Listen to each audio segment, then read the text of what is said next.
नमस्ते, स्वागत है आप सभी का खबर गांव शहर में और मैं हूं आपके साथ सलोनी सारसर। चलिए नजर डालते हैं खास खबरों पर फटाफट अंदाज में। देश में लगातार 20वें दिन कोरोना के 50,000 से कम नए मामले दर्ज किए गए हैं, जिसके बाद संक्रमण के कुल मामले बढ़कर 93 लाख के पार पहुंच गए। देश में पिछले 24 घंटे में 43,082 नए संक्रमित मरीज आए हैं। वहीं 492 लोग कोरोना से जिंदगी की जंग हार गए। अच्छी बात यह है कि बीते दिन 39,389 मरीज कोरोना से ठीक भी हुए हैं। कोरोना मामले बढ़ने की ये संख्या दुनिया में अमेरिका के बाद सबसे ज्यादा है। वहीं मौत की संख्या दुनिया में 8वें नंबर पर है।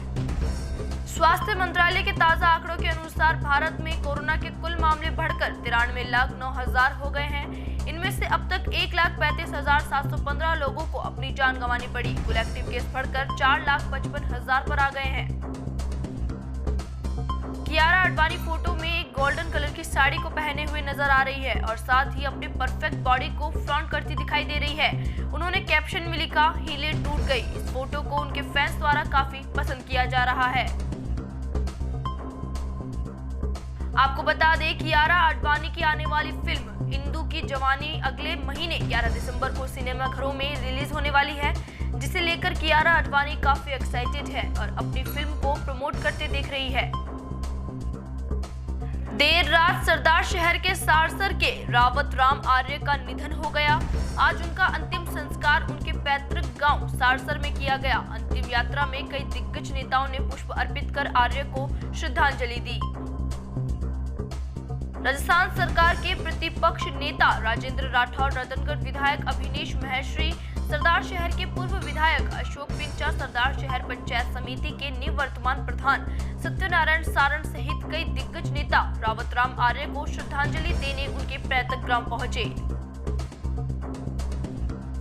आपको बता दें, रावत राम आर्य चूरू जिले के पहले जिला प्रमुख रहे। इसके बाद उन्होंने 5 बार विधायक का चुनाव जीता।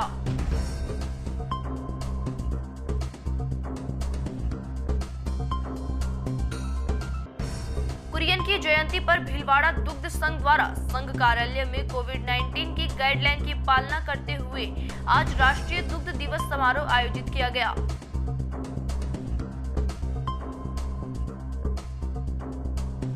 डेयरी प्रबंधक आशा शर्मा ने बताया कि समारोह में दूध एवं दूध उत्पादों के उपभोग पर जागरूकता संदेश के साथ श्वेत क्रांति के जनक कुरियन के डेयरी उद्योग की प्रगति में दिए योगदान पर चर्चा की गई।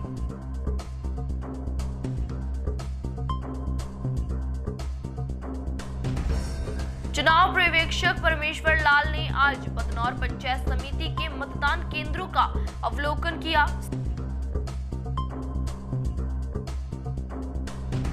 स्थानीय संगम विश्वविद्यालय स्कूल ऑफ लीगल स्टडीज द्वारा संविधान के स्थापना दिवस के उपलक्ष्य पर आयोजित कार्यक्रम में मुख्य अतिथि जिला कलेक्टर शिव प्रसाद एम नकाते ने कहा कि हमें अपने अधिकारों के प्रति सजग रहना चाहिए, परंतु हमें अपने कर्तव्यों को भी नहीं भूलना चाहिए।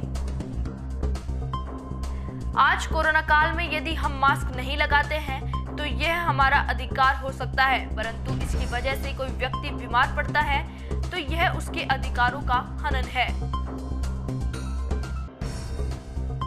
विश्वविद्यालय के कुलपति प्रोफेसर डॉक्टर केपी यादव ने कहा कि विश्वविद्यालय में आयोजित इस कार्यक्रम पर अपने विचार व्यक्त किए तथा भारतीय संविधान की पूर्ण निष्ठा से पालना करने की शपथ दिलाई।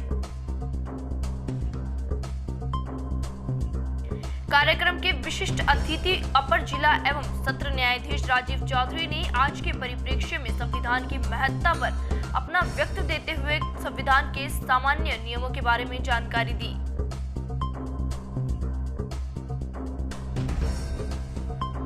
पश्चिम बंगाल में नए बनकर तैयार हुए माझेरहाट पुल के उद्घाटन में हो रही देरी के लिए मंत्री ने अधिकारियों पर आरोप लगाए हैं।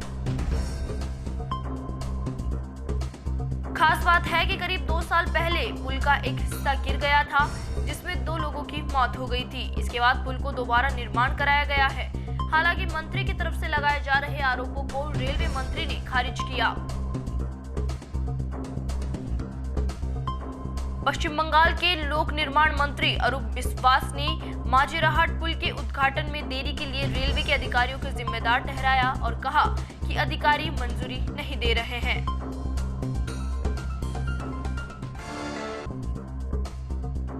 रेलवे ने मंत्री के इन आरोपों को खारिज किया है और कहा कि राज्य के पीडब्ल्यूडी विभाग ने आवश्यक सुरक्षा प्रमाण पत्र मिलना बाकी है।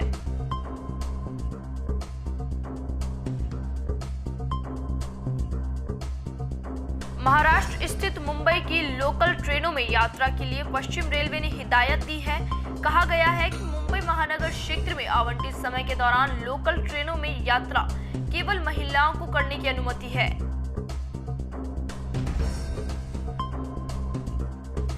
रेलवे ने कहा कि बच्चों को लोकल ट्रेनों में यात्रा करने की अनुमति नहीं है। बच्चों की एंट्री रोकने के लिए हर प्रवेश द्वार पर आरपीएफ तैनात है।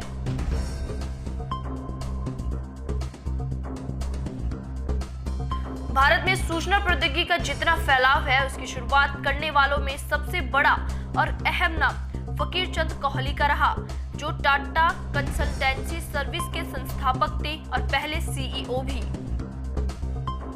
टाटा समूह के साथ सभी कंपनियों में अहम सेवाएं देने वाले और जेआरडी टाटा के करीब माने जाने वाले कोहली ने भारत में आईटी क्षेत्र के तमाम बड़े उद्यमियों को न केवल प्रेरणा दी, बल्कि उनके लिए रास्ते तैयार करने का भी काम किया।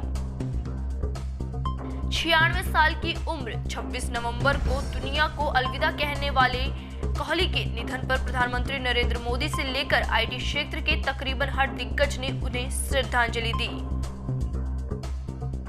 केंद्र सरकार के कृषि कानून के खिलाफ पंजाब और हरियाणा के हजारों किसान गुरुवार और शुक्रवार को दिल्ली में धरना प्रदर्शन कर रहे हैं और दिल्ली को चलो मार्च निकाल रहे हैं। इस मार्च को रोकने के लिए हरियाणा और पंजाब सरकार ने अपने बॉर्डर सील कर दिए हैं। इसके अलावा भारी पुलिस फोर्स भी तैनात किए गए। सूत्रों से मिली जानकारी के मुताबिक सरकार की तरफ से ये साफ कर दिया गया है कि जो कानून बनाया गया है वो किसानों के हित में है।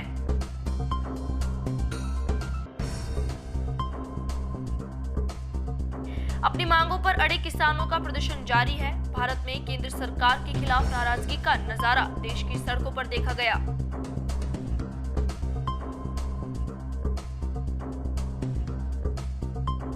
शुक्रवार को देश के कई हिस्सों में किसानों ने बीते हफ्ते संसद में पास हुए कृषि कानूनों के पास होने के बाद बड़ी संख्या में इकट्ठे होकर विरोध सुर उठाए।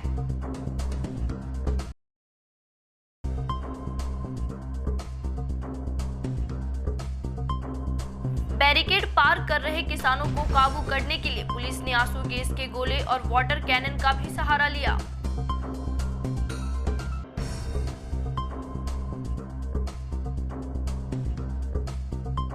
किसानों के इस विरोध की कई तस्वीरें और वीडियो सोशल मीडिया पर वायरल हुई, लेकिन इन्हीं आंदोलनकारियों में एक युवा के प्रयास लोगों की जुबान पर है।